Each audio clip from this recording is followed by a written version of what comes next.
नमस्ते दोस्तों, स्वागत है एक बार फिर आपका अपने यूट्यूब चैनल किशन जी के ट्रिक पर। और अब आज अपन राजस्थान ब्रह्मास्त्र जो बुक है रोहित सर की, उसका आज का अपना टॉपिक रहेगा चौहान वंश। आज से स्टार्ट कर रहे हैं इसको, ठीक है दोस्तों। तो आज अपन चौहान वंश के बारे में पढ़ेंगे। जो चौहान वंश से कौन जो इम्पोर्टेंट राजा हैं, चौहानों की उत्पत्ति के बारे में क्या क्या मत हैं, और सांबर के चौहान, नारौल के चौहान, और रणथंभौर के चौहान, सिरोही के चौहान, जालोर के चौहान, बूंदी और कोटा के चौहान, सारे चौहानों में जो भी इंपॉर्टेंट फैक्ट हैं, जो भी राजा की जानकारी है, जो महत्वपूर्ण है, जो क्वेश्चन बन सकता है, उसको अपन देखेंगे। तो वीडियो स्टार्ट करते हैं। पहली लाइन है कि 7 से 12वीं शताब्दी का युग राजपूत युग कहा जाता है। इंपॉर्टेंट है कि 7वीं से 12वीं शताब्दी का युग जो क्या है, राजपूत युग माना जाता है। अब चौहानों की उत्पत्ति से संबंधित मत हैं जो सभी ने अलग अलग बताएं। जैसे अग्निकुंड सूर्यवंशी बताया, और चंद्रवंशी बताया राजपूत जिसको चौहानों को, इंद्र के वंशज बताया है, विदेशी बताया है, शक, सितियन, हूण, कुषाण, वैदिक आर्य संतान बताया है, ब्राह्मण बताया है। तो ये सब मत हैं अलग अलग। तो इनका कौन कौन प्रतिपादन, कौन कौन इनको मत को देता है, सबको डिटेल से देख लेते हैं एक बार। तो पहला है अपना अग्निकुंड का जो मत है, अग्निकुंड बताया। चंद्रप्रदाय की पृथ्वीराज रासो ग्रंथ, चंद्रप्रदाय का कौन सा ग्रंथ है, पृथ्वीराज रासो के अनुसार वशिष्ठ ऋषि के अग्निकुंड से 4 योद्धा उत्पन्न किए, गुर्जर, प्रतिहार, परमार, चालुक्य और चौहान। गुर्जर, प्रतिहार, परमार, चालुक्य और चौहान, ये 4 योद्धा उत्पन्न हुए थे गुरु वशिष्ठ के अग्निकुंड से। और जो चालुक्य को क्या सोलंकी बोलते हैं, और चौहानों को चयमान भी बोलते हैं, याद रखना है इनको भी। मोनोत नैणसी, सूर्यमल मिश्र ने भी इनका मत का समर्थन किया है। चंद्रप्रदाय का जो मत है अग्निकुंड वाला, उसका समर्थन किया है मोनोत नैणसी और सूर्यमल मिश्र ने भी। नेक्स्ट है सूर्यवंशी। सूर्यवंशी मत जो पृथ्वीराज विजय, हमीर महाकाव्य, हमीर रासो ग्रंथ व पंडित गौरीशंकर हीराचंद ओझा के अनुसार सूर्यवंशी थे। कौन मानता है इनको? पृथ्वीराज विजय, हमीर महाकाव्य, हमीर रासो ग्रंथ व पंडित गौरीशंकर हीराचंद ओझा के अनुसार क्या है, सूर्यवंशी है चौहान जो है। और नेक्स्ट चंद्रवंशी मत, ये हांसी शिलालेख और अचलेश्वर मंदिर का लेख, इनमें क्या है, चौहानों को चंद्रवंशी बताया गया। सारे मत आपको याद रखना है। तो मोटे तौर पर सभी मतों को याद रखना, क्योंकि क्वेश्चन कैसे भी बन सकता है, और इन मतों में क्वेश्चन जरूर बनता है कि चंद्रवंशी किसने बताया, सूर्यवंशी किसने बताया, इंद्र के वंशज है, विदेशी, मतलब कैसे भी क्वेश्चन बन सकता था। आपको हर तरह से इसको याद रखना है। नेक्स्ट है इंद्र के वंशज, जो रायपाल का सेवाड़ी अभिलेख है पाली में, उसमें उल्लेख है इंद्र के वंशज बताया चौहानों को। और विदेशी मत शक व सीतेन, तो colonel James Tod plus William Crooke ने कहा कि जो चौहान वो है क्या है, शक व सीतेन है। और हूण जो वी ए स्मिथ ने क्या हूण बताया है, चौहानों को हूण बताया है। और कुषाण या यूची जाति जो है, अलेक्जेंडर कनिंघम ने क्या है, इनको कुषाण या यूची जाति से उत्पन्न माना है। यह ब्रोच गुजर ताम्रपत्र 678 के आधार पर बताया इन्होंने। नेक्स्ट है वैदिक आर्यों की संतान। वैदिक आर्यों की संतान या विशुद्ध भारतीय, यह CV वैद्य प्लस गौरीशंकर हीराचंद ओझा ने क्या है, इनको वैदिक आर्यों की संतान या विशुद्ध भारतीय बताया है। किसने? CV वैद्य ने और गौरीशंकर ओझा ने। नेक्स्ट है ब्राह्मण मत है गोपीनाथ शर्मा, जो बिजोरिया लेख के अनुसार वत्स गोत्रीय ब्राह्मण बताया। गोपीनाथ शर्मा ने क्या है, बिजोरिया शिला लेख के अनुसार वत्स गोत्रीय ब्राह्मण बताया।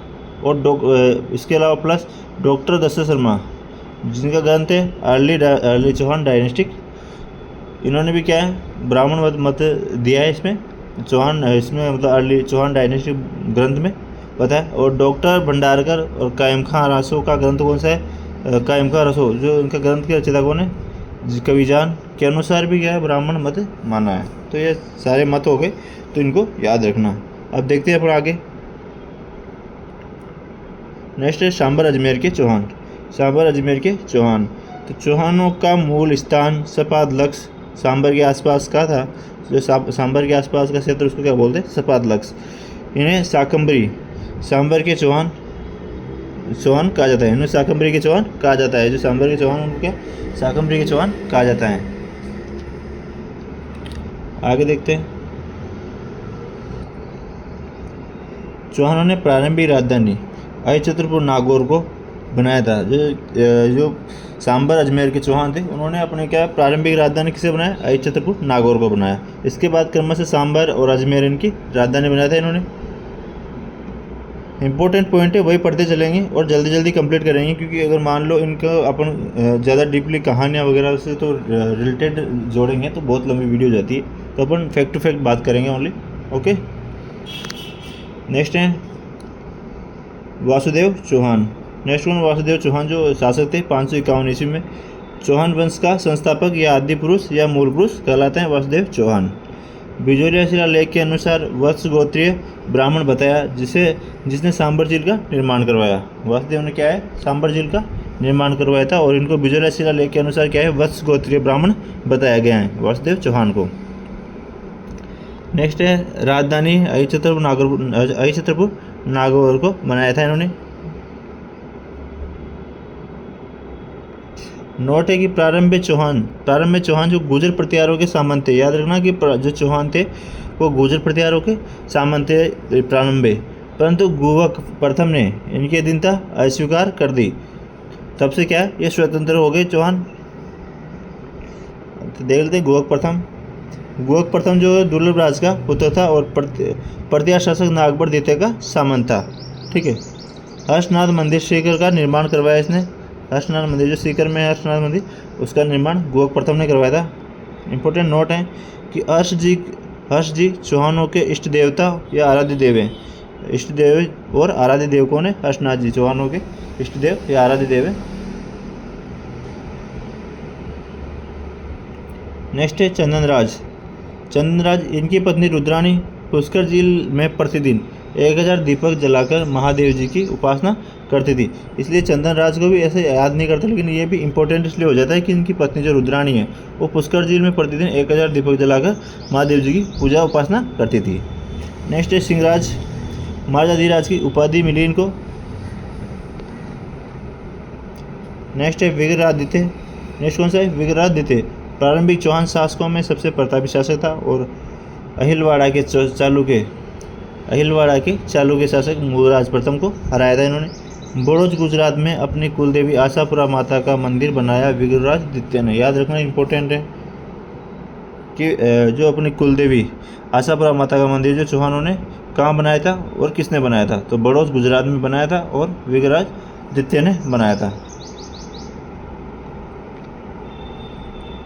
नेक्स्ट है गोविंद तृतीय। पृथ्वीराज विजय में इन्हें वेरीगढ़ या शत्रु संहार कहा गया। गजनी के शासकों को मारकर आगे बढ़ने से रोका था इन्होंने। गजनी के जो शासकों को गए मारवाड़ में आगे बढ़ने से रोका था गोविंदराज तृतीय ने। गोविंदराज के बाद चामुंडराज, दुर्लभराज तृतीय, विग्रह तृतीय शासक हुए, लेकिन इनकी कोई इंपॉर्टेंट बातें नहीं है जो आपको बताई जाएगी। इनमें से ज़्यादा क्वेश्चन नहीं बनते। तो आगे देखते हैं अपना अगला पृथ्वीराज प्रथम जो अजयराज के पिता थे और पृथ्वीराज विजय ग्रंथ जिसके रचयिता कौन थे? जयानक। में पृथ्वीराज विजय ग्रंथ में बताया गया है कि इन्होंने 700 चालुक्यों को मार डाला था जो पुष्कर में ब्राह्मणों को लूटने आए थे। इंपॉर्टेंट है, भी सारे इंपॉर्टेंट पॉइंट छांट के इसमें मतलब निचोड़ डाल रखा है। ठीक है। अजयराज चौहान, नेक्स्ट चौहान शासक कौन सा है? चौहान शासक अजयराज चौहान जो 1105 से 1133 इनका शासनकाल था। 1113 में अजय मेरू की स्थापना कर अजमेर की राजधानी बनाया। इन्होंने क्या है 1113 में अजमेर नगर की स्थापना कर उसको अपनी राजधानी बनाया था। अजय देव या अजय प्रिय नाम से चांदी के सिक्के चलाए। अजयराज ने क्या है अजय देव या अजय प्रिय नाम से चांदी के सिक्के चलाए। पृथ्वी को चांदी के सिक्कों से भर दिया था। नेक्स्ट बिंदु है कि सिक्कों पर इनकी रानी सोमलवती का नाम भी अंकित मिलता है। तो ये चीज़ बहुत इंपॉर्टेंट है कि चौहानों में किस शासक ने चांदी के सिक्के चलाए? तो अजयराज चौहान ने, जिनका शासनकाल कब था? 1105 से 1133 तक, और इनकी पत्नी का भी नाम में सिक्कों पे अंकित है। ये चीज़ें याद रखने की बात है। नेक्स्ट है अनुराज या आनाजी। इनका शासन 1133 से 1155 तक था।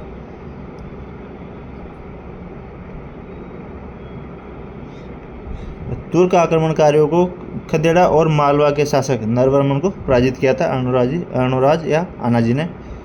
और इनके स्थान को शुद्ध करने के लिए हवन कराया और चंद्रा नदी का जल रोककर 1137 में आनासागर झील का निर्माण करवाया था। जो तुर्क आक्रमणों को खदेड़ा और मालवा के नरवर्मन को पराजित किया था। तो यहाँ पे जो जगह जो अपवित्र हो गई थी उसको शुद्ध करने के लिए हवन कराया और चंद्रा नदी का जल यहाँ पे रोक के यहाँ पे 1137 में आनासागर झील का निर्माण करवा दिया था आनाजी ने। नेक्स्ट है पुष्कर में वरा मंदिर का निर्माण करवाया। आनाजी ने क्या है, पुष्कर में वरा मंदिर का निर्माण करवाया था। देवबोध धर्मघोष इनके दरबारी विद्वान थे। इंपॉर्टेंट है, इनके बारे में पूछा था देवबोध और धर्मघोष कौन थे, तो अर्णोराज या आनाजी के दरबारी विद्वान थे देवबोध और धर्मघोष। परम भट्टारक महाराजाधिराज परमेश्वर उपाधि धारण की इन्होंने। उपाधि क्या थी इनकी, परम भट्टारक महाराजाधिराज परमेश्वर की उपाधि धारण की थी। और चालुक्य शासक कुमारपाल, याद रखना, चालुक्य शासक कुमारपाल ने इनको आबू के युद्ध में हरा दिया था। इस युद्ध का वर्णन प्रबंध चिंतामणि, जिनके लेखक कौन है, मेरुतंग, व प्रबंध कोश के लेखक कौन है, राजशेखर में मिलता है। मतलब जो चालुक्य शासक कुमारपाल ने इनको आबू के युद्ध में हरा दिया था, इसकी जानकारी किसमें मिलती है, प्रबंध चिंतामणि में और प्रबंध कोश में। प्रबंध चिंतामणि के लेखक कौन है, मेरुतंग, और प्रबंध कोश के लेखक कौन है, राजशेखर। ठीक है। नेक्स्ट है चालुक्य नरेश जयसिंह सिद्धराज की पुत्री कंचन देवी से विवाह किया था। अर्णोराज ने क्या है, जयसिंह सिद्धराज की पुत्री कंचन देवी से विवाह किया था। और हत्या, बेटे जगदेव चौहान ने क्या है, अर्णोराजी आनाजी की हत्या कर दी थी। चौहानों का पितरंता कहलाता है कौन, जगदेव चौहान जो है चौहानों का पितरंता कहलाता है। इंपॉर्टेंट है, पितरंता शासक जो भी है उनको आप अलग से लिख के याद जरूर कर लेना। जैसे चौहानों का, मेवाड़ का, मारवाड़ का जो भी पितरंता शासक बनते हैं उनको सबको आप अलग से नोट कर लें, क्योंकि उनमें से क्वेश्चन ज़्यादातर बनने की संभावना होती है। अर्णोराज चौहान के 4 पुत्र जगदेव, विग्रहराज चतुर्थ और अपरगांगी और सोमेश्वर, ये 4 पुत्र थे अर्णोराज के। कौन कौन, जगदेव, विग्रह चतुर्थ, अपरगांगी और सोमेश्वर, ये 4 पुत्र किसके थे, अर्णोराज के। बिजोली अभिलेख में सोमेश्वर की उपाधि प्रताप लंकेश मिलती है। बिजोली अभिलेख में जो सोमेश्वर उनका अर्णोराज का पुत्र था उसकी उपाधि जो है प्रताप लंकेश मिलती है। नेक्स्ट शासक हैं विग्रहराज चतुर्थ या बिसलदेव। जो विग्रहराज चतुर्थ या बिसलदेव जो थे वो किसके, अर्णोराज के पुत्र थे। ठीक है। गजनी के शासक अमीर खुसरो शाह व दिल्ली के तोमर शासक तबर को पराजित करके दिल्ली पर अधिकार किया था विग्रहराज चतुर्थ या बिसलदेव ने। इनका शासन काल था 1158 से 1163, याद रखना। और जो ये थे जो गजनी के तो अमीर खुसरो शाह व दिल्ली के तोमर शासक तबर को पराजित करके दिल्ली पर अधिकार किया था। इम्पोर्टेंट है, दिल्ली पर अधिकार करने वाला प्रथम चौहान शासक कौन था, विग्रहराज चतुर्थ। इसलिए ये क्वेश्चन इंपॉर्टेंट हो जाता है, इस वजह से ये पहले वाला जो है इंपॉर्टेंट हो जाती है, पहली लाइन। ठीक है। और इनका काल चौहान वंश का स्वर्ण काल कहा जाता है। चौहानों का स्वर्ण काल कहा जाता है, विग्रहराज चतुर्थ का समय काल। ठीक है। तो इसलिए ये सारी लाइनें क्या है, बहुत ही इंपॉर्टेंट है, तो इनको अपन स्टार मार्क कर लेंगे। नेक्स्ट है प्रमुख ग्रंथ कौन कौन से हैं इनके। प्रमुख ग्रंथ हैं ललित विग्रह और बिसल रासो, जो इनके प्रमुख ग्रंथ हैं। ठीक है। तो इनको देख लेते हैं इनके बारे में। जो ललित विग्रहराज है, यह ग्रंथ दरबारी कवि सोमदेव द्वारा लिखा गया है, जिसमें क्या है, विग्रहराज और देसल देवी की प्रेम कहानी का काल्पनिक वर्णन मिलता है। नेक्स्ट है बिसल रासो। जो बिसल रासो हैं वो क्या है, ये भी क्या है, दरबारी कवि नरपति नाला द्वारा रचित ग्रंथ है, जिसमें बिसल देव और राजमती की प्रेम कहानी मिलती है। तो क्या है, ये प्रेम कहानियों पर आधारित हैं दोनों, ललित विग्रह और बिसल देव। ललित विग्रहराज में तो क्या है, विग्रहराज और देसल देवी की प्रेम कहानी का वर्णन है। और बिसल रासो में क्या है, बिसल देव और राजमती की प्रेम कहानी का वर्णन मिलता है। जो संस्कृत में हरिकेल नाटक की रचना भी की इन्होंने। इनके समय दिल्ली शिवालिक स्तंभ अभिलेख जो 1163 ईस्वी में उत्कीर्ण हुआ था, इसमें जानकारी मिलती है कि विग्रहराज चतुर्थ ने मल्लेच्छों को बार बार पराजित किया। अजमेर में संस्कृत पाठशाला यानी कि सरस्वती कंठाभरण जो पाठशाला था, संस्कृत पाठशाला का निर्माण कराया, जिसे मोहम्मद गोरी के सेनापति कुतुबुद्दीन ऐबक ने 1198 में तोड़कर ढाई दिन का झोपड़ा या मस्जिद में बदल दिया था। यहाँ पंजाब सा पीर का ढाई दिन का उर्स लगता है। यह राजस्थान की प्रथम प्राचीन मस्जिद है। याद रखना, ढाई दिन का झोपड़ा या ढाई दिन की जो मस्जिद है वो सबसे प्राचीन, राजस्थान की सबसे प्राचीन मस्जिद है। और इसका निर्माण कब हुआ था? 1198 में।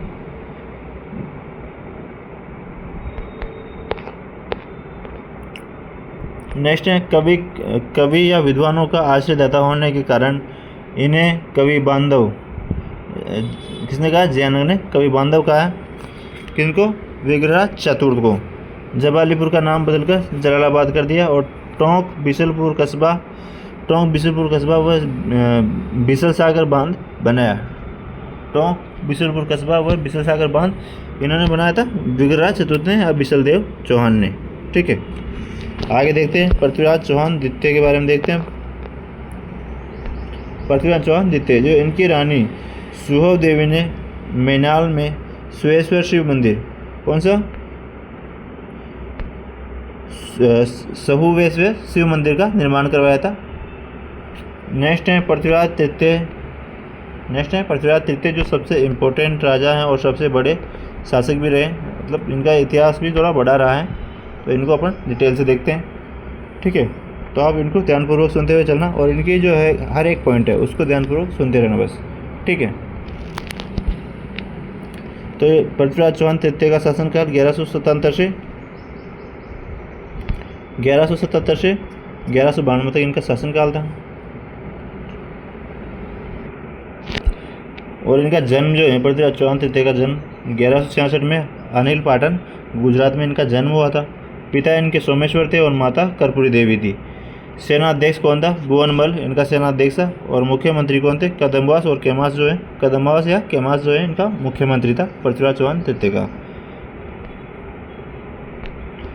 और जो पृथ्वीराज का परामर्श मंत्री भी था, और कदम्बास या केमास जो इनका परामर्श मंत्री भी था। तो इनकी जन्म से संबंधित ये जानकारी है, तो इसको जरूर याद रखना। माता कर्पूरी देवी, पिता सोमेश्वर, और जन्म 1166 में अनिल पाटन गुजरात में। आगे देखते हैं पृथ्वीराज चौहान 11 वर्ष की आयु में शासक बने। तो पृथ्वीराज के बारे में अपन जानकारी चलती रहेगी, क्योंकि थोड़ा सा इसका जो इतिहास है बहुत थोड़ा लंबा है, तो अपन इसके बारे में पूरी तरह से देख लेते हैं, पूरे पॉइंट देखेंगे। ठीक है, पृथ्वीराज चौहान जो क्या है, पहले इसके ऊपर है। पृथ्वीराज चौहान जो 11 वर्ष की आयु में शासक बने। और पृथ्वीराज चौहान के नाना अनंगपाल तोमर ने दिल्ली में लालकोट किले का निर्माण कराया। इस किले को पृथ्वीराज चौहान तृतीय ने मोहम्मद गोरी से जीतकर इसका नाम क्या रखा? पिथौरागढ़ रख दिया था। किसका? लालकोट किला का निर्माण करवाया था इसके नाना जी अनंगपाल तोमर ने दिल्ली में, तो उसको जीता था, तो इसलिए इसको पिथौरागढ़ रख दिया था उसका नाम। नेक्स्ट है बंडाणकों का दमन। यह भी पृथ्वीराज से संबंधित है कि बंडाणकों का दमन किया था 1182 में। कब किया था? 1182 में। मथुरा भरतपुर के क्षेत्र में पृथ्वीराज ने इनका दमन किया। कहाँ पे? मथुरा भरतपुर क्षेत्र में पृथ्वीराज ने इनका दमन किया बंडाणकों का। नेक्स्ट है महोबा विजय, जो भी कब? 1182 में। महोबा कहाँ? उत्तर प्रदेश के चंदेल शासक परमर्दी देव के वीर सेनापति आला और उदल, याद रखना आला और उदल जो दोनों भाई थे, को पृथ्वीराज चौहान ने युद्ध में मार दिया। महोबा जो कहाँ पे? उत्तर प्रदेश है। वहाँ के चंदेल शासक परमर्दी देव चंदेल के वीर सेनापति थे आला और उदल, को पृथ्वीराज चौहान तृतीय ने मार डाला था। और जो वहाँ का मतलब महोबा का जो शासक किसको? पंजुन राय कछवा को नियुक्त किया था। महोबा का शासक उत्तराधिकारी नियुक्त किया था पंजुन राय कछवा को। आगे देखते हैं चालुक्यों पर विजय। नेक्स्ट है चालुक्यों पर विजय। 1184 में गुजरात के चालुक्यों और अजमेर के चौहानों के बीच लंबे समय से संघर्ष चल रहा था। पृथ्वीराज रासों के अनुसार पृथ्वीराज ने आबू राजकुमारी इच्छिनी से विवाह कर लिया, जिससे गुजरात के चालुक्य शासक भीमदेव द्वितीय नाराज हो गए। ठीक है, ये इनकी नाराज़गी के कारण है, क्योंकि इनके सारे दुश्मन हो गए थे पृथ्वीराज तृतीय के। आगे हैं भीमदेव द्वितीय के प्रधानमंत्री जगदेव प्रतिहार व पृथ्वीराज की सेना के मध्य नागौर का युद्ध हुआ, बाद में संधि हो गई। ठीक है, फिर कन्नौज उत्तर प्रदेश के शासक जयचंद गढ़वाल की पुत्री संयोगिता। कौन थी? कन्नौज के जयचंद गढ़वाल की पुत्री संयोगिता। उससे संयोगिता से पृथ्वीराज ने गंधर्व विवाह किया। और ये जो सहयोगिता थी, इनकी जो कहानियाँ हैं, अपन कहानियों के बारे में डीपली नहीं जाएंगे, अपन फैक्ट टू फैक्ट बात करेंगे, क्योंकि कहानियों से कोई क्वेश्चन भी नहीं बनता और अपन वीडियो को लंबा भी नहीं करना चाहते। ठीक है, तो बस इतना सा बता दूँ कि सहयोगिता के चक्कर में क्या है, सारा ये जो लफड़ा हुआ है, ये सारा सहयोगिता के चक्कर में हुआ है पहले। बाद में हारने का कारण भी क्या है, इनका जो भी बन रहा था मैं बताता हूँ सारा। पहले देखते हैं त्रायण का प्रथम युद्ध हुआ। त्रायण का प्रथम युद्ध हुआ 1191 में। ये त्रायण वर्तमान में क्या है, करनाल हरियाणा में। पृथ्वीराज चौहान तृतीय व मोहम्मद गौरी के मध्य हुआ था युद्ध। किसके मध्य? पृथ्वीराज चौहान तृतीय और मोहम्मद गौरी के मध्य हुआ था त्रायण का युद्ध 1191 में। इसमें क्या है, पृथ्वीराज विजय हुआ और पृथ्वीराज चौहान के दिल्ली सामंत गोविंदराज ने मोहम्मद गौरी का दांत तोड़ दिया। मोहम्मद गौरी गजनी छोड़कर गजनी भाग गया वापस, और लेकिन पृथ्वीराज ने गौरी की सेना का पीछा नहीं किया। यह है जो पृथ्वीराज का जो त्रायण के द्वितीय युद्ध में हारने का महत्वपूर्ण कारण तो यह है कि इसने क्या है, गौरी को जिंदा छोड़ दिया और उसका पीछा नहीं किया उसकी सेना का, और उसको 12 महीने का टाइम मिल गया और वापस 1192 में वापस युद्ध करने वापस त्रायण के मैदान में आ गया। तो इसलिए इसका माइनस पॉइंट माना जाता है पृथ्वीराज का। नेक्स्ट है त्रायण का द्वितीय युद्ध। त्रायण का द्वितीय युद्ध जो है कब हुआ था? 1192 में, और पृथ्वीराज चौहान तृतीय व मोहम्मद गौरी के मध्य लड़ा गया था। ठीक है, पृथ्वीराज चौहान ये हार गया इसमें। तो हार का कारण आपको पता ही है, ऊपर बता दिया मैंने।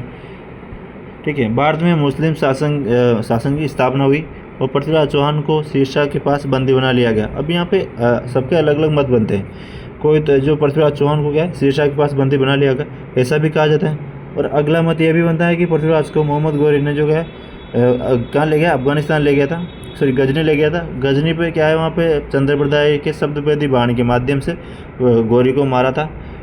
तो सबके अलग अलग मत हैं, तो अपन जो इम्पोर्टेंट है वो देख लेते हैं बस। ठीक है,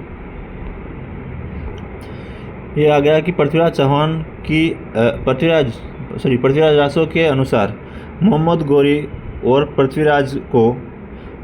पृथ्वीराज को गजनी ले गया और वह चंद्रप्रदाय ने एक दोहा बोला और शब्दवेदी बाण से पृथ्वीराज ने मोहम्मद गौरी को मार दिया। मैंने अभी बताया था वैसा ही है, इसमें नाम बता दिया कि पृथ्वीराज रासो में वो चंद्रप्रदाय का ग्रंथ है पृथ्वीराज रासो। तो इनमें दोहा कौन सा बताया? 4 बांस 24 गज अंगुल अष्ट प्रमाण ता ऊपर सुल्तान मत चूके चौहान, इनका दोहा था चंद्रप्रदाय का। ठीक है,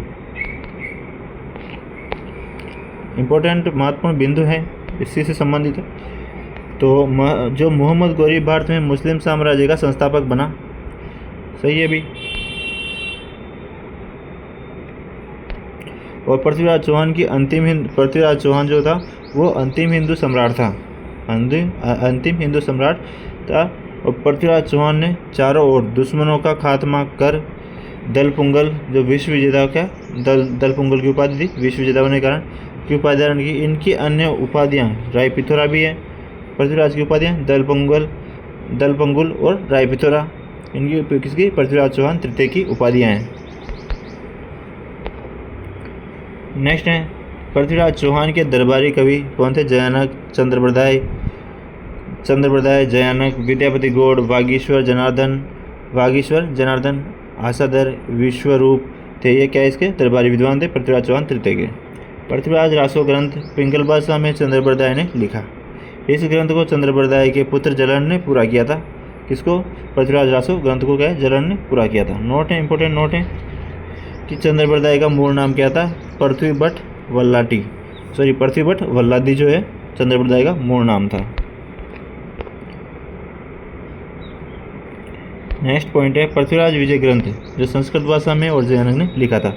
और पृथ्वीराज चौहान के घोड़े का नाम क्या था? नाट्यरंबा। इंपॉर्टेंट फैक्ट है सारे, आप बस इसमें जो भी लिखा हुआ है उनको ध्यानपूर्वक पढ़ते चलिए, बस समझते चलिए, सुनते चलिए। ठीक है, पृथ्वीराज चौहान की छतरी काबुल अफगानिस्तान में और पृथ्वीराज का स्मारक तारागढ़ अजमेर में। दोस्तों आपको वीडियो कैसी लग रही है? वीडियो अच्छी लग रही है तो सभी वीडियो को लाइक कर देंगे, लाइक करने में कोई कंजूसी नहीं करेगा, और चैनल को सब्सक्राइब करके बेल आइकन प्रेस कर लेंगे जो भी हमारे चैनल पे नए हैं, ठीक है। तो सब्सक्राइब करके बेल आइकन प्रेस कर लेंगे और अपने दोस्तों तक भी वीडियो को ज़रूर शेयर कर दो सभी, ठीक है। आगे देखते हैं रणथंभौर के चौहान से संबंधित देखते हैं। रणथंभौर के चौहान शासक देखते हैं पहले। रणथंभौर के चौहान शासक, ठीक है। तो पहला शासक कौन था रणथंभौर में? पहला शासक कौन था? गोविंदराज चौहान जो पहला शासक था 1194 में गोविंदराज ने रणथंभौर में चौहान शाखा की स्थापना की थी 1194 में। पृथ्वीराज चौहानों के पुत्र थे। पृथ्वीराज क्या है? पृथ्वीराज चौहान के पुत्र कौन था? गोविंदराज जो है पृथ्वीराज चौहान का पुत्र था। तो कुतुबुद्दीन ऐबक ने रणथंभौर की जागीर किसको दी थी? गोविंदराज को। रणथंभौर के चौहान वंश के संस्थापक बने गोविंदराज प्रथम। नेक्स्ट इसके बाद में वीर नारायण वाघभट, ये नॉर्मल शासक हुए छोटे मोटे। इल्तुतमिश से संघर्ष हुआ जिसमें क्या है इनकी मृत्यु की, वीर नारायण की। और वाघभट जो है दिल्ली सल्तनत की रजिया सुल्तान से रणथंभौर आक्रमण में विफल किया। दिल्ली सुल्तान की रजिया सुल्तान की रणथंभौर पर आक्रमण को विफल किया था वाघभट ने। नेक्स्ट है जैत्र सिंह। नासिरुद्दीन के रणथंभौर आक्रमण को विफल किया है जैत्र सिंह ने। आगे देखते हैं हमीर देव चौहान, जो कहाँ का था? रणथंभौर का शासक था हमीर देव चौहान। उसके बारे में देखते हैं अपन। इम्पोर्टेंट शासक है रणथंभौर का, इम्पोर्टेंट शासक है। रणथंभौर चौहान शासकों में सबसे प्रतापी शासक कौन था? हमीर देव चौहान। इसका शासनकाल 1282 से 1301 तक इसका शासनकाल था हमीर देव चौहान का। विजय अभियान के लिए कोटि यजन यज्ञ का आयोजन कराया जो पंडित विश्वरूप की देखरेख में हुआ। क्या है? विजय अभियान के लिए कोटि यजन यज्ञ का आयोजन करवाया हमीर देव चौहान ने, और उसका पुरोहित कौन था? पंडित विश्वरूप को देखरेख में हुआ था सारा। मेवाड़ शासक समर सिंह को पराजित किया, और दिल्ली शासक जलालुद्दीन खिलजी ने 1290 में जैन दुर्ग पर आक्रमण किया और जैन दुर्ग को जीता था। जैन दुर्ग की रक्षा करते हुए गुरदास सैनी मारा गया। रणथंभौर दुर्ग पर जब जलालुद्दीन खिलजी ने 2 बार 1291 और 1292 में आक्रमण किए लेकिन दुर्ग जीत नहीं पाए, तब कहा, किसने कहा था? जलालुद्दीन खिलजी ने कहा कि ऐसे 10 दुर्गों के मैं मुसलमान के एक बाल के बराबर भी नहीं समझता। किसने कहा था? जलालुद्दीन खिलजी ने। जब 91-92 में 2 बार आ गया फिर भी जीत नहीं पाया। नेक्स्ट है इस अभियान का वर्णन अमीर खुसरो की रचना मिफ्ता उल फुतूह व जियाउद्दीन बर्नी की पुस्तक तारीख़-ए-फ़िरोज़शाही में है। हमीर देव ने 17 युद्ध लड़े। टोटल कितने? 17 युद्ध, और जीता कितने? 16 युद्ध जीते। 17 युद्ध में वो हार गए। अलाउद्दीन के आक्रमण का कारण इम्पोर्टेंट है। अलाउद्दीन के आक्रमण का कारण क्यों हुआ था रणथंभौर में अलाउद्दीन का आक्रमण? तो पहला पॉइंट है हमीर देव चौहान ने अलाउद्दीन खिलजी के विद्रोही सेनापति मीर मोहम्मद शाह और केबरू इनको शरण दी थी, इसलिए क्या है अलाउद्दीन खिलजी यहाँ पे आक्रमण करने के लिए तैयार हुए। और गुजरात अभियान के समय मोहम्मद शाह सारा धन लेकर हमीर देव चौहान के पास चला गया। जो मीर मोहम्मद शाह था वो सारा धन लेके क्या है हमीर देव चौहान के पास आ गया था। और एक ही कारण इनकी जो अलाउद्दीन खिलजी की प्रेमिका जो उनकी बेगम थी चिमना, वो भी मेहमान कारण थी, क्योंकि चिमना से प्रेम प्रसंग चलने लग गया था किसका? मोहम्मद शाह का, मीर मोहम्मद शाह का। तो इसलिए भी वो नाराज़ था। कौन? अलाउद्दीन खिलजी। तो इसका तीसरा कारण भी देख लेते हैं। अमीर हट के अनुसार मोहम्मद शाह को अलाउद्दीन खिलजी की बेगम चिमना से प्रेम हो गया था और दोनों मिलकर अलाउद्दीन को मारना चाहते थे। तो ये बात जब अलाउद्दीन खिलजी को पता चली मारने वाली, तो उसने सोचा कि वो मुझे मारे उससे पहले मैं किसको मार दूँ? मोहम्मद शाह को ख़त्म कर दूँ। और मोहम्मद शाह कहाँ चला गया? हमीर देव चौहान के शरण में। और हमीर देव चौहान के बारे में एक कहावत भी है। क्या कहावत है? कि सिंह सवन सतपुरुष वचन। इनके बारे में एक दोहा है, सिंह सवन सतपुरुष वचन, कदली फले इकबाल, त्रिया तेल हमीर हट चढ़े न दूजी बार, कि जो हमीर ने एक बार जो फैसला कर लिया तो कर लिया। अब मान लो उसने जो मोहम्मद शाह को शरण दे दी, तो मतलब वो पीछे नहीं हटेंगे, उसको वापस उनको सुपुर्द नहीं करेंगे, वापस अलाउद्दीन को पास नहीं भेजेंगे, उसकी रक्षा करेंगे। आगे देखते हैं अलाउद्दीन खिलजी का आक्रमण देखते हैं। अलाउद्दीन खिलजी का आक्रमण जो है, जब हमीर ने मोहम्मद शाह को लौटाने से मना कर दिया तो अलाउद्दीन खिलजी ने उल्गू खां और नुसरत खां के नेतृत्व में सेना भेजी। कहाँ पे? रणथंभौर में। इस सेना ने जैन दुर्ग पर अधिकार कर लिया, क्योंकि जैन दुर्ग पे सभी अधिकार करते आए, इन्होंने भी कर लिया। ठीक है। हमीर देव चौहान ने अपने 2 सैनिक अधिकारी भीम सिंह और धर्म सिंह को भेजा था युद्ध करने। क्या है? भीम सिंह और धर्म सिंह को भेजा था। तो उनमें से क्या है, अलाउद्दीन खिलजी की सेना को पराजित कर धर्म सिंह रणथंभौर लौट गया और भीम सिंह को मार दिया। भीम सिंह थोड़ा सा बीच में रेस्ट करने लग गया। उन्होंने सोचा कि हमने उनकी सेना को तो पराजित कर दिया, और वो रेस्ट करने लग गया। और पीछे से उनकी सेना में जो उनका दूसरा सेनापति था वो आया और इसको मार दिया। किसको? भीम सिंह को मार दिया था। हमीर देव चौहान ने भीम सिंह की मृत्यु के लिए किसको? धर्म सिंह को उत्तरदायी ठहराया। और हमीर ने धर्म सिंह को हटाकर उसके भाई भोज को सेनापति नियुक्त किया। ये इम्पोर्टेंट है कि मतलब ऐसा करने से उनमें द्वेष पैदा हो गया, वो उनके मनमुटाव हो गया। लेकिन बाद में हमीर देव ने भोज को निकाल दिया तो अलाउद्दीन के पास चला गया, तो रणथंभौर दुर्ग पर आक्रमण करने को कहा। तो देखो, भोज को बनाया और भोज वापस अलाउद्दीन के पास जाके उसको आक्रमण के लिए मना रहा है कि आप रणथंभौर पर आक्रमण करो। तो अगर धर्म सिंह को रखा जाता तो धर्म सिंह यहाँ पे इनके लिए एक विश्वास पात्र सेनापति था। आगे देखते हैं अपन, इनके डिटेल में नहीं जाते हैं अपन, बस आगे देखते हैं क्योंकि फैक्ट टू फैक्ट बात करते रहते हैं। नेक्स्ट है अलाउद्दीन खिलजी की सेना का आक्रमण। अलाउद्दीन खिलजी की सेना का आक्रमण देखते हैं। अलाउद्दीन खिलजी ने रणथंभौर पर आक्रमण करने के लिए अपने 2 सेनापति उल्गू खां और नुसरत खां को भेजा था। हमीर की सेना ने नुसरत खां को मार दिया।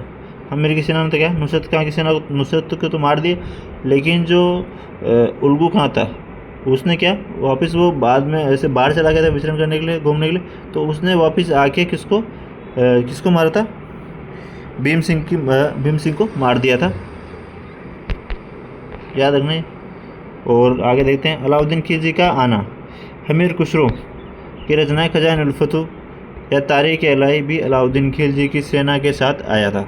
कौन? अमीर खुसरो भी क्या है, अलाउद्दीन खिलजी की सेना के साथ आया था, जिसने युद्ध का आंखों देखा वर्णन किया। नेक्स्ट पॉइंट है अलाउद्दीन खिलजी लगभग 1 वर्ष तक रणथंभौर दुर्ग में घेरा डाले रखा, जिससे क्या है, दुर्ग में खाद्य सामग्री का अभाव हो गया। आगे देखते हैं। अमीर खुसरो कहता है, सोने के दोनों के बदले चावल का दाना भी नसीब नहीं हो रहा था। जो रणथंभौर दुर्ग में क्या है, याद रखना कि जो खाने की इतनी समस्या उत्पन्न हो गई, वहाँ पे अन्न का दाना तक नहीं बचा, कि यानी कि सोने के दोनों के बराबर दोनों के बदले चावल का एक दाना भी नसीब नहीं हो रहा था। तो अलाउद्दीन खिलजी ने हमीर देव के सेनापति रणमल और रतिपाल को दुर्ग देने का लालच देकर अपने ओर मिला लिया। और अलाउद्दीन जो था वो एकदम कूटनीतिज्ञ था। उसने क्या, हमीर देव के सेनापति रणमल और रतिपाल थे, उनको अपनी तरफ मिला लिया। और रणमल रतिपाल की विश्वासघात के कारण ही क्या है, हमीर देव इस युद्ध में यहाँ पे क्या है, हारा था। और क्या है, लालच देकर अपने ओर मिला लिया था इनको कि आपको युद्ध यहाँ पे इनके हमीर देव को मारने के बाद में आपको यहाँ का राजा बना दिया जाएगा। तो ये कब हुआ था युद्ध? 11 जुलाई 1301 को युद्ध हुआ था रणथंभौर में। और इसमें जीता कौन? अलाउद्दीन खिलजी। और उन्होंने हमीर देव को भी मार दिया और इनको रणमल रतिपाल को भी मार दिया था। हमीर देव की पत्नी रंग देवी ने जौहर किया था और पुत्री देवल ने रणथंभौर दुर्ग में स्थित पद्मला तालाब में कूदकर जल जौहर किया था। याद रखना, रंग देवी ने तो जौहर किया था आग में कूद के, और पुत्री देवल ने रणथंभौर दुर्ग में स्थित पद्मला तालाब में कूदकर जल जौहर किया था। हमीर देव चौहान ने केसरिया किया था और राजस्थान का प्रथम शाखा एकमात्र जल जौहर हुआ था। राजस्थान के जो रणथंभौर में क्या है, एकमात्र जल जौहर हुआ था यहाँ पे। और मोहम्मद शाह भी हमीर देव की तरफ से लड़ते हुए वीर गति को प्राप्त हुए थे। और रणथंभौर विजय के बाद हमीर खुसरो ने लिखा, आज कुप्र का घर इस्लाम का घर हो गया। किसने लिखा था? हमीर खुसरो ने लिखा कि आज कुप्र का घर इस्लाम का घर हो गया। उसके बाद अलाउद्दीन खिलजी ने क्या, रणथंभौर दुर्ग उल गुखा को सौंप दिया और विजयादित्य नामक महाकवि हमीर देव के दरबार में था। विजयादित्य नामक कवि क्या है, हमीर के दरबार में था। इम्पोर्टेंट नोट है, हमीर देव ने अपने पिता जैतर सिंह के 32 वर्षों के शासनकाल की याद में रणथंभौर दुर्ग में 32 खंभों की छतरी बनाई, जिसे न्याय की छतरी कहते हैं। इंपॉर्टेंट है, न्याय की छतरी किसकी है? जैतर सिंह की है। 32 वर्षों के शासनकाल की याद में रणथंभौर दुर्ग में बनाई गई थी। और किसने बनाई थी? हमीर देव चौहान ने।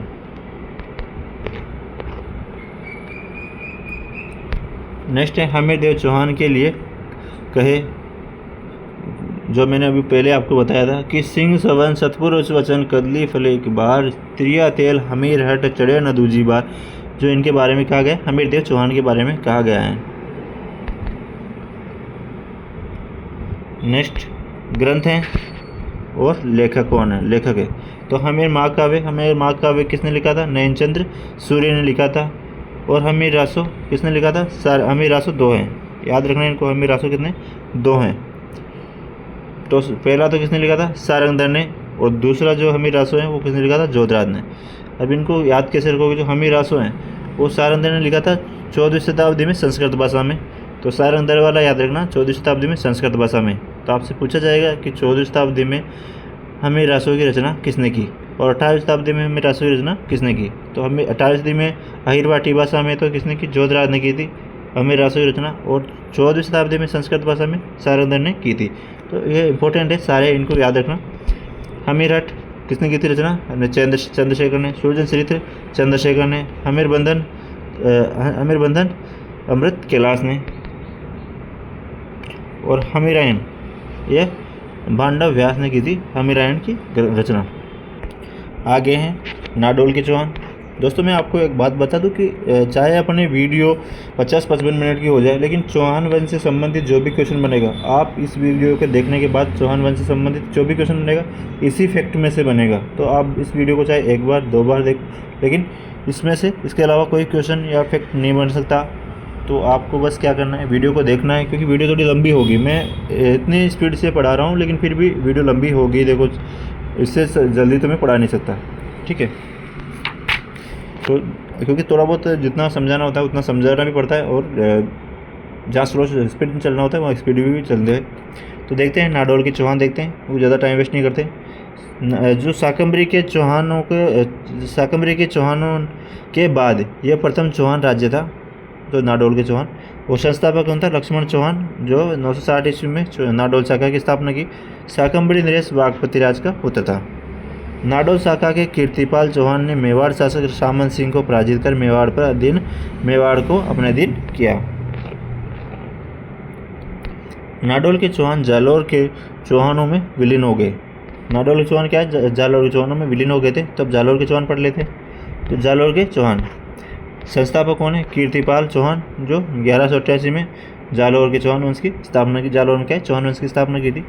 कीर्तिपाल चौहान ने जालोर को परमारों से छीनकर जालोर पर अधिकार कर लिया।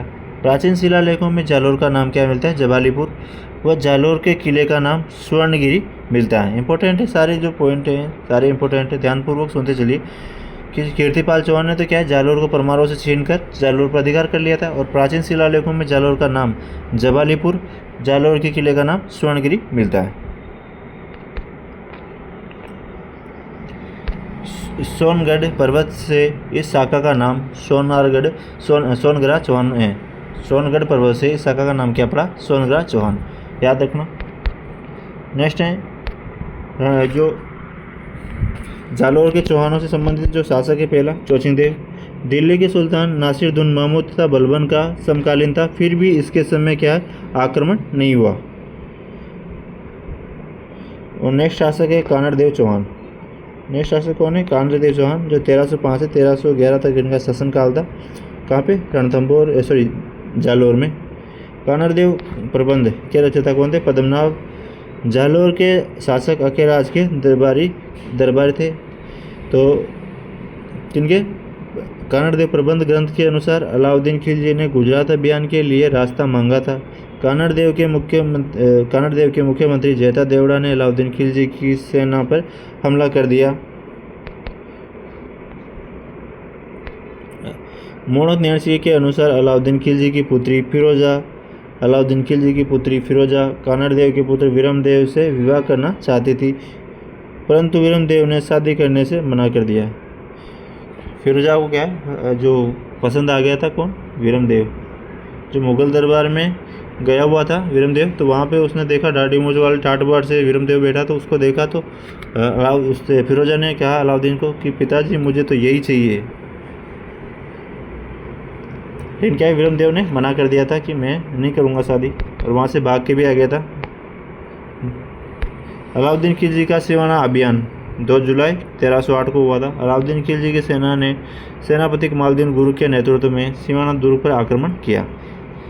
किसके नेतृत्व में? कमालुद्दीन गुरु के नेतृत्व में सिवाना दुर्ग पर आक्रमण किया था। और सिवाना का सेनापति सातल देव जो कानड़देव का भतीजा था और देशद्रोही बावला पवार ने सिवाना किले के पानी में क्या गोमांस मिलाया था। बावता पवार इसने यहाँ पे देशद्रोह का काम किया था।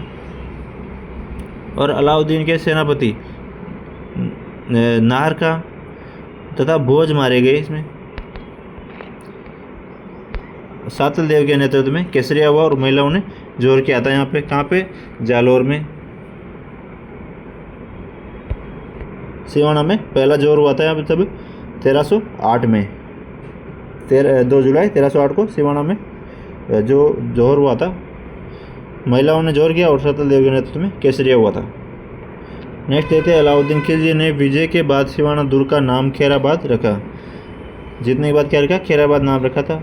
और कमालुद्दीन गुरु और क्या है दुर्ग जो है कमालुद्दीन गुरु को सौंप दिया। नेक्स्ट है जालोर अभियान 1311 में, जो अलाउद्दीन खिलजी का जालोर अभियान था 1311 में। कानड़देव के सेनापति दहिया बीका ने शत्रु सेना को जालोर दूर तक पहुंचने का सुरक्षित मार्ग बता दिया।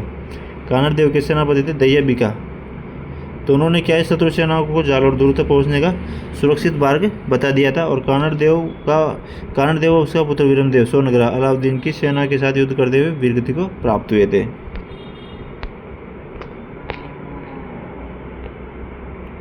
नेक्स्ट है कानड़देव की रानी जैतल देवी के नेतृत्व में महिलाओं ने जोहर किया और अलाउद्दीन खिलजी ने जालोर दुर्ग का नाम बदलकर जलालाबाद कर दिया। इस दुर्ग का वर्णन पद्मनाभ के ग्रंथ विरमदेव सोनगरा बात हमीरायण में भी मिलता है। इम्पोर्टेंट नोट है कानड़देव के भाई मालदेव सोनगरा ने अलाउद्दीन की अधीनता स्वीकार कर ली, जिसे बाद में चित्तौड़ किले का भार सौंपा गया। नेक्स्ट अपना सिरोही के चौहान पढ़ेंगे। सिरोही के चौहान, तो सिरोही के चौहानों में प्राचीन साहित्य में सिरोही का नाम क्या? आरबुद प्रदेश। क्या नाम था? आरबुद प्रदेश। और कर्णजेम स्टोर के अनुसार सिरोही का मूल नाम क्या था? शिवपुरी। सिरोही का पुराना नाम क्या था? शरणवाही भी कहते हैं सिरोही को। और आरबुद प्रदेश तो प्राचीन साहित्य में कर्णजेम स्टोर ने शिवपुरी का और सिरोही का पुराना नाम शरणवाही भी मिलता है। प्रारंभ में आबू के परमारों का शासन था यहाँ पे, जिसका संस्थापक धूमराज था, जिसकी राजधानी क्या थी? चंद्रावती थी। और बाद में क्या है सहसमल ने सिरोही नगर की स्थापना की थी, सहसमल देवड़ा ने। अब लुम्बा चौहान देखते हैं यहाँ पे। लुम्बा चौहान जो है सिरोही के देवड़ा शाखा का संस्थापक था। लुम्बा चौहान जो है वो सिरोही के देवड़ा शाखा का संस्थापक था या आदि पुरुष कहलाता है। देवड़ा शाखा का संस्थापक आदि पुरुष कौन था? लुम्बा चौहान। 1311 में लगभग आबू और चंद्रावती को परमाणु से छीनकर देवड़ा शाखा की स्थापना की। देवड़ा चौहानों के कुलदेवता इंपोर्टेंट लगाना इसको भी। देवड़ा चौहानों के कुलदेवता सारणेश्वर महादेव, याद रखना सारणेश्वर महादेव जो है देवड़ा चौहानों के कुलदेवता थे। नेक्स्ट है अखेराज देवड़ा जो उपनाम क्या है? पूर्णा अखेराज। 1527 में खान और युद्ध में महाराणा सांगा का साथ दिया था पूर्णा अखेराज ने। नेक्स्ट है सुल्तान देवड़ा जो है दत्तानी के युद्ध में, दत्तानी का युद्ध कब हुआ था? अक्टूबर 1583 में। महाराणा प्रताप के भाई जगमाल अकबर का सेनापति था जगमाल। महाराणा प्रताप का जो भाई था जगमाल, वो क्या है अकबर का सेनापति को मार दिया था। तो दत्तानी के युद्ध में क्या है महाराणा प्रताप के भाई जगमाल को मार दिया, सुल्तान देवड़ा ने मार दिया था। नेक्स्ट है बूंदी के चौहान। अब बूंदी के चौहानों में कुंभाकालीन लेक में बूंदी का नाम वृंदावती मिलता है। जो कुंभाकालीन लेक है उनमें क्या है बूंदी का नाम वृंदावती मिलता है। तो यहाँ का शासक था देवी सिंह हाड़ा। वो बूंदी के साथ जेता मीणा को पराजित कर बूंदी राज्य में हाड़ा चौहान वंश की स्थापना की थी। यहाँ पे बूंदी के शासक जेता मीणा को पराजित कर बूंदी राज्य में हाड़ा चौहान वंश की स्थापना की थी देवी सिंह हाड़ा ने। याद रखना इंपॉर्टेंट पॉइंट है सारे। नेक्स्ट है सुरजन हाड़ा। सुरजन हाड़ा अब चित्तौड़गढ़ का किला जीतकर रणथंभौर के चारों ओर घेरा डालता है। उस समय क्या सुरजन हाड़ा ने 1569 में अकबर से संधि की। अकबर ने सुरजन हाड़ा को राव राजा की उपाधि दी और 5000 का मनसब बनाया। नेक्स्ट सुरजन हाड़ा के कहने से चंद्रशेखर ने सुरजन चरित्र ग्रंथ की रचना की। उसके बाद कौन शासक था? राव रतन सिंह हाड़ा। जहांगीर ने 5000 मनसब बनाया। इनके न्याय के कारण इनको रामराज व चित्रकला प्रेमी होने के कारण सरबुलंद राय की उपाधि दी थी राव रतन सिंह हाड़ा को जहांगीर ने। नेक्स्ट है राव शत्रुसाल या छत्रसाल हाड़ा। केशवराय पाटन बूंदी में केशवराय मंदिर का निर्माण करवाया और बूंदी किले में रंगमहल का निर्माण करवाया था शत्रुसाल ने। नेक्स्ट है अनिरुद्ध सिंह हाड़ा। अनिरुद्ध सिंह हाड़ा ने इनके शासनकाल में 1683 से 1695 में देवपुरा गांव में 84 खंभों की छतरी का निर्माण करवाया था। निर्माण राव देवा ने करवाया। किसके? अनिरुद्ध के राजा अनिरुद्ध सिंह हाड़ा के शासनकाल में 1683 से 1695 में देवपुरा गांव बूंदी में 84 खंभों की छतरी का निर्माण राव देवा ने कराया। इनकी पत्नी का नाम क्या था? नाथावती, जिन्होंने क्या है 1639 में बूंदी में रानी जी की बावड़ी का निर्माण करवाया और अपने पुत्र बुद्ध सिंह के काल में करवाया था। जो रानी जी की बावड़ी का निर्माण करवाया वो कब करवाया था? 1699 ईस्वी में और अपने पुत्र बुद्ध सिंह के काल में करवाया था। इनका पुत्र जोध सिंह हाड़ा जैतसागर तालाब बूंदी में गणगौर के अवसर पर रानियों और गणगौर की प्रतिमा के साथ डूब गया था। इनका पुत्र जोध सिंह हाड़ा जैतसागर तालाब बूंदी में गणगौर के अवसर पर रानियों और गणगौर की प्रतिमा के साथ डूब गया था। इसलिए कहावत है हाड़ो ले डूबियो गणगौर। हाड़ो ले डूबियो गणगौर ये कहाँ की प्रसिद्ध है? बूंदी के राजा के बारे में प्रसिद्ध है। नेक्स्ट है राव बुद्ध सिंह हाड़ा जो नेत्रंग ग्रंथ की रचना की इन्होंने। इसके समय मुगल बादशाह फर्रुख सिंह ने बूंदी का नाम बदलकर फर्रुखाबाद रखा था। बुद्ध सिंह कछवा रानी अमर कुंवरी ने अपने पुत्र उमेश सिंह को राजा बनाने के लिए राखी बंद भाई मराठा सरदार मल्हार राहोलकर को बुलाया था। नेक्स्ट भाई जयसिंह ने दलेल सिंह को बूंदी शासक बना दिया था। राजस्थान में सर्वप्रथम 18 अप्रैल 1734 को मराठों का प्रवेश बूंदी में हुआ।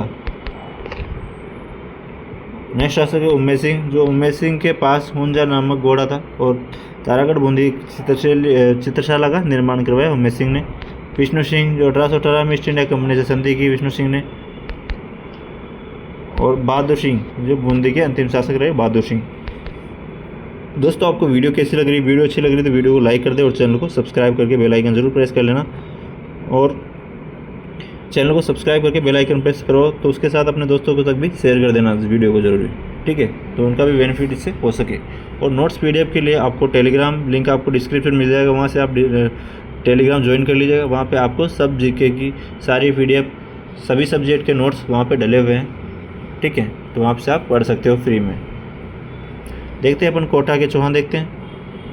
कोटा के चौहान तो कोटिया बिल के नाम पर कोटा का नाम पड़ा था। कोटा का नाम कोटिया बिल के नाम पर पड़ा था। कोटा का पुराना नाम क्या था? नंदग्राम। और कोटा प्रारंभ में बूंदी रियासत का ही भाग था। यहाँ पर भी चौहानों की आड़ा शाखा का शासन था। नेक्स्ट है 1631 में शाहजहां ने बूंदी नरेश रतन सिंह के पुत्र माधो सिंह जो कोटा का संस्थापक को कोटा दे दिया। नेक्स्ट है मांगरोल का युद्ध 1821 में मांगरोल का युद्ध। कोटा महाराव किशोर सिंह द्वितीय व झाला जालिम सिंह जो कोटा का फौजदार या प्रशासक था, के मध्य कोटा की प्रशासनिक शक्तियों को लेकर बारां के पास मांगरोल का युद्ध हुआ, जिसमें अंग्रेजों ने जालिम सिंह का साथ दिया। युद्ध जीतने के बाद जालिम सिंह कोटा प्रशासन का सर्वेसर्वा बन गया था। कौन? जालिम सिंह कोटा।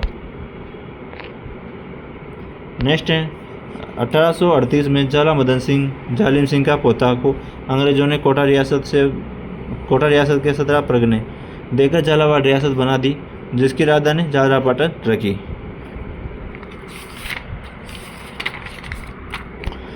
और जो इम्पोर्टेंट नोट है इस वीडियो का, अंग्रेजों द्वारा बनाई गई राजस्थान की अंतिम रियासत कौन सी थी? झालावाड़। याद रखेंगे, सभी इम्पोर्टेंट है। ठीक है दोस्तों, सभी वीडियो को लाइक कर दो और चैनल को सब्सक्राइब कर लो। मिलते हैं नई वीडियो में नए टॉपिक के साथ। तब तक के लिए जय हिंद, जय भारत, जय श्री कृष्णा दोस्तों।